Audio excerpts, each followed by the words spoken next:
मछली पेड़ पर क्यों नहीं चढ़ती और बंदर नालायक तैरता क्यों नहीं है? मैं इन दोनों से सख्त नाराज हूं। ये क्या बात है, एक पानी को देखकर दूर भागता है और दूसरा पानी से बाहर निकालते ही तड़पने लगता है, लोटपोट होने लगता है। मुझे ये बिल्कुल पसंद नहीं। मैं चाहता हूं कि बंदर पानी में तैरे और मछली पेड़ पे चढ़ जाए। क्या सोच रहे हो दोस्तों कि ये इंसान पागल हो गया? है ना? भला बंदर तैरे और मछली पेड़ पर चढ़ जाए, ऐसा कैसे हो सकता है? ऐसा नहीं होता ना। और मेरी इच्छा आपको पागलपन लग रही होगी, लेकिन साथियों आज जो हम बातचीत करने वाले हैं उसमें हम देखेंगे कि हम ऐसा ही पागलपन अक्सर करते रहते हैं। नमस्कार साथियों, मैं आपका दोस्त होपोनोपोनो हीलर और लाइफ कोच सरस कमल। मैं लॉ ऑफ अट्रैक्शन की बारीकियां सिखाता हूं ताकि लॉ ऑफ अट्रैक्शन को सही तरीके से समझकर अपनाकर उन वैज्ञानिक टेक्निक्स के साथ आप अपने जीवन को बदल सकें और अपने जीवन के सभी अंतिम लक्ष्यों को पालें। और अधिक जानकारी के लिए आप हमारे डिस्क्रिप्शन बॉक्स में दिए गए लिंक के जरिए हमारा व्हाट्सएप ग्रुप ज्वाइन कर लीजिए।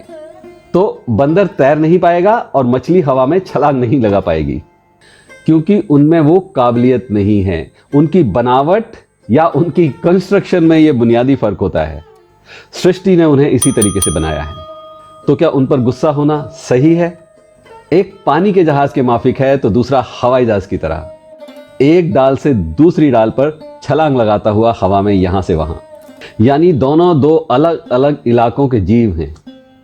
जैसे एक उस ग्रह से आया है जहां सिर्फ और सिर्फ पानी ही पानी है और दूसरा उस ग्रह से जहां सिर्फ और सिर्फ जमीन ही जमीन है। तो एक ग्रह के वासी से दूसरे ग्रह के अनुरूप काम करने की इच्छा रखना थोड़ी ज्यादती है ना। और देखा जाए तो आदमी और औरत ये भी कुछ कुछ ऐसे ही दो अलग अलग ग्रह से आए हुए प्राणी की तरह हैं। दोनों अपने अपने ग्रह की खासियतों को समेटे हुए हैं।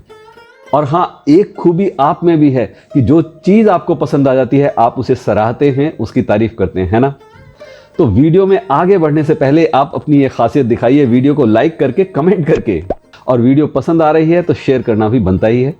और बेल आइकन को दबाएंगे तो हर नई वीडियो का नोटिफिकेशन आपको सबसे पहले मिलेगा। ओके, अब वापस आ जाते हैं फिर से अपने मुद्दे पर। वही बुनियादी फर्क इनके कंस्ट्रक्शन में भी है। पहाड़ी इलाके के घर अलग मटेरियल के बने होते हैं और मैदानी घर के लिए अलग तरीके का साजो सामान चाहिए होता है। अब स्त्री यानी हमारी लीडिंग लेडी और पुरुष यानी हमारा हीरो, क्योंकि ये भी दोनों अलग अलग प्लैनेट के जीव हैं, इनके मटेरियल में भी फर्क होता है। और ये सबसे बड़ा फर्क उनके सोचने के तरीके में है, क्योंकि कुदरत ने उन्हें ऐसा बनाया है तो वो वैसे ही होते हैं। और ज्यादातर औरतें इमोशनल धरातल पर सोचती हैं और आदमी प्रैक्टिकल व्यवहारिक भूमि पर। स्त्री सूक्ष्म यानी मन के स्तर पर सोचती है और पुरुष स्थूल यानी तन के स्तर पर सोचते हैं। और समस्या यहीं से शुरू हो जाती है। लेकिन यहां एक वैधानिक चेतावनी यानी कि डिस्क्लेमर। अपवाद हमेशा होते हैं। आधुनिक युग है, विज्ञान ने बहुत तरक्की कर ली है, तो कुछ मछलियां शायद पेड़ पर चढ़ जाएं और कुछ बंदर शायद तैरते हुए दिखाई दे जाएं। तो मेरी ओर से कोई रिस्की स्टेटमेंट नहीं। कल को कोई क्लेम करे कि उसने मछली उड़ती हुई देखी है और बंदर को पानी में देखा है ना, डॉल्फिन को कितनी ऊंची हवा में छलांग लगाती है, उड़ती हुई सी दिखाई देती है, तो कोई भी भ्रम में आ सकता है।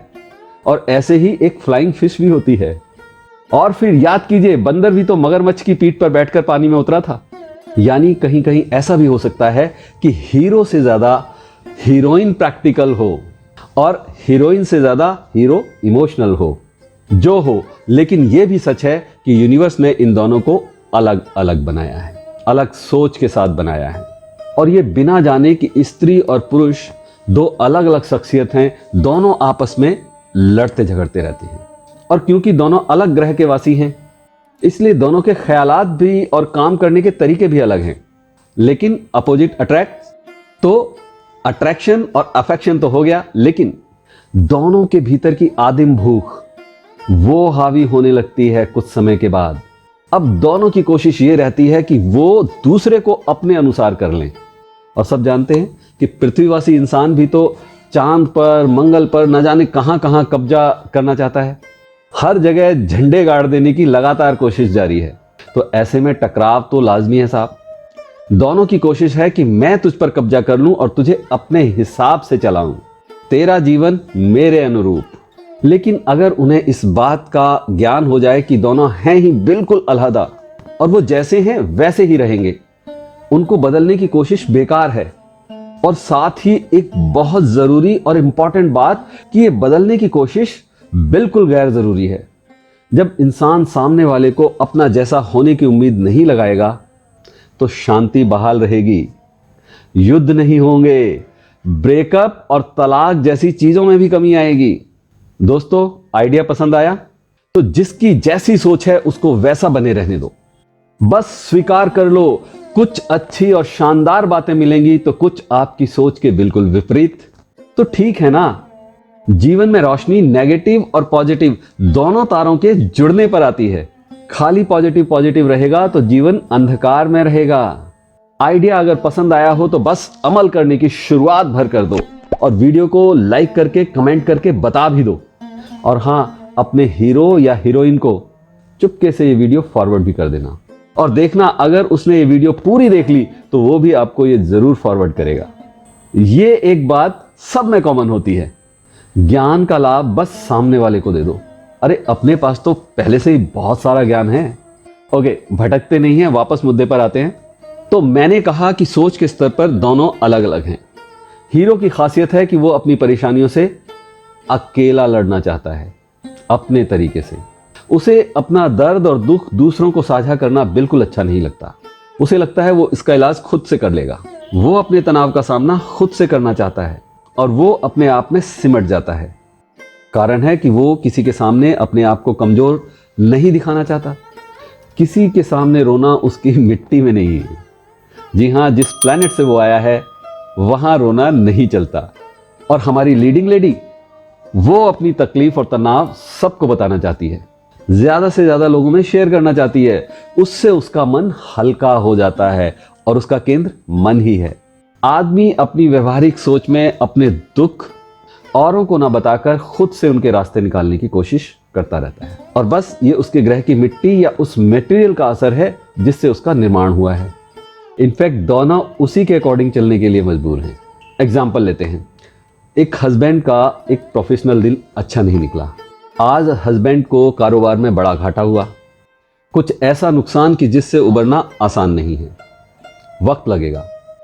और ऐसे में वो अपने घर पर खामोशी के साथ कुछ वक्त गुजारना पसंद करेगा, टीवी देखना चाहेगा, कुछ गमगीन गाने सुनना पसंद करेगा, या ज्यादा हुआ तो 2 पैग लगा लेगा। यहां तक कि वो अपनी वाइफ से भी कुछ नहीं कहता और पत्नी उसे खामोश देखकर उससे पूछने की कोशिश करती है ताकि उसे सलाह दे सके, उसका दुख बांट सके। और उसके बार बार पूछने पर भी जब पति का वही रूखा रवैया रहता है, जो कि और भी रूखा हो जाता है, तब लीडिंग लेडी सोचती है ये आदमी कितना रूड है, अभिमानी है, और उसका स्ट्रेस बढ़ने लगता है। और उधर हीरो सोच रहा है कि कितना चकचक करती है यार ये औरत, जरा चैन से नहीं बैठने देती। और बात धीरे धीरे बढ़ती जाती है। अच्छा, अगर वो पत्नी को कुछ बताने की कोशिश भी करेगा तो पत्नी उसे इतिहास की उसकी तमाम गलतियां गिनाने में लग जाएगी। अब इससे आदमी के ईगो को चोट पहुंचेगी और वो पलटकर वार करेगा या फिर अपने आप में और ज्यादा सिमट जाएगा। जी हां, ऐसा भी होता है, लेकिन मन में गांठ बनती जाएगी। देखा, फर्क सिर्फ दोनों की सोचने के तरीके में है। स्त्री जिस मिट्टी से बनी है उसका तरीका वही है, केयर करना, पूछना, पुरानी बातों को ना भूलना।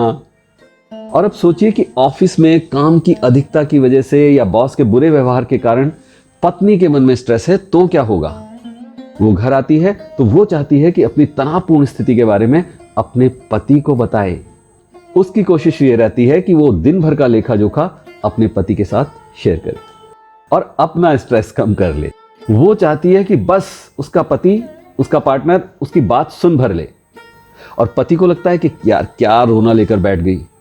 वो इस कन्वर्सेशन में कोई दिलचस्पी नहीं लेना चाहता और पत्नी को लगता है इसे मुझसे कोई हमदर्दी नहीं है, ये मुझे प्यार नहीं करता, और जाहिर है तनाव और बढ़ जाता है। अब बात चाहे घर गृहस्थी की हो, सास बहू की खिचखिच हो, किसी अड़ोसी पड़ोसी से हुई तकरार हो, उसकी मायके में किसी से तू तू मैं हुई हो, या फिर प्रोफेशनल लाइफ की कोई परेशानी हो, कुल मिलाकर हालात संगीन होते जाते हैं। और बेस्ट पार्ट, यहां औरत की सोच में भी एक तकनीकी पेच है। औरत सुनाना सब चाहती है, बताना सब चाहती है, लेकिन बस वो सुनाकर शांत हो जाना चाहती है। उसे समाधान नहीं चाहिए। एक सुनने वाला और एक सहानुभूति रखने वाला चाहिए। लेकिन पति क्योंकि प्रैक्टिकल सोच वाले ग्रह से आया है, वो उसकी परेशानियां सुनकर अब उनका समाधान देने लगता है, पूरी बात सुने बिना। मर्द की मर्दाना डिसाइसिव क्वालिटी कूदकर बाहर आ जाती है। वो ज्ञान देने लगता है अपने अनुभव और सोच के अनुसार। लेकिन लीडिंग लेडी तो समाधान चाहती ही नहीं है। वो तो बस दुखड़ा सुनाकर अपने मन को शांत कर लेगी। वो जिस ग्रह से है वहां बस यही समाधान है, बोल कर निकाल दो, बाकी दबा के रख लो अगली बार के लिए। पेड़ जड़ तक कट गया, जड़ नहीं कटी और पेड़ फिर से हरा हो जाएगा। लेकिन हमारी लीडिंग लेडी सोचती है कि उसका हीरो भी उसे अपनी परेशानियां बताए। वो अपनी तरफ से मदद करने की कोशिश कर रही है, यानी ये बात उसके बुनियादी सोच के तरीके में शामिल है। ठीक उस तरह जैसे हमारा हीरो अपने दर्द की दवा खुद खोजने में लगा हुआ है खामोशी के साथ। वो सोचता है कि उसकी लीडिंग लेडी भी उसी की तरह मन ही मन में शांतिपूर्वक अपने दर्द का इलाज खोज लेगी। मैं अपने सभी स्त्री और पुरुष साथियों से जानना चाहूंगा, क्या मैं सही कह रहा हूं? और साथियों, मैं सोच रहा हूं क्यों ना इस वीडियो को यही खत्म कर दिया जाए और इसके अगले भाग में स्त्री पुरुष की सोच की बुनियादी फर्क की और जो बातें हैं, जो क्वालिटीज हैं, उन पर डिटेल में बातचीत की जाए किसी और दिन। जी हाँ, और साथ में उपाय भी रहेंगे कि कैसे हम उन झगड़ों को, उन आपसी मन मुटाव को दूर कर सकते हैं। बहुत सरल और छोटे छोटे उपाय करने लायक। तो वीडियो को लाइक करें, कमेंट करके बताएं क्या ये आइडिया आपको अच्छा लगा, और ये आइडिया भी कि वीडियो का साइज थोड़ा छोटा रखा जाए। बेशक अगर वीडियो बड़ी हो रही है तो उसको पार्ट्स में रिलीज कर दिया जाए। देखिए, टेस्ट मैच अब लगातार कम होते जा रहे हैं। जमाना वनडे से भी 2020 पर आ गया है और आगे आने वाले टाइम में 10-10 या 5-5 जाने क्या हो। और मैं भी ये फुल लेंथ वीडियोस ना बनाकर कभी शॉर्ट्स पर आ जाऊं, उससे पहले ही आप अपने परिचय में इस वीडियो को ज़्यादा से ज़्यादा शेयर कीजिए। और बहुत जल्द फिर मिलेंगे एक और थॉटफुल यूजफुल वीडियो के साथ। तब तक कीप प्रैक्टिसिंग, अभ्यास करते रहें, अच्छा सोचें, अच्छा बोलें, अच्छा करते रहें। नमस्कार।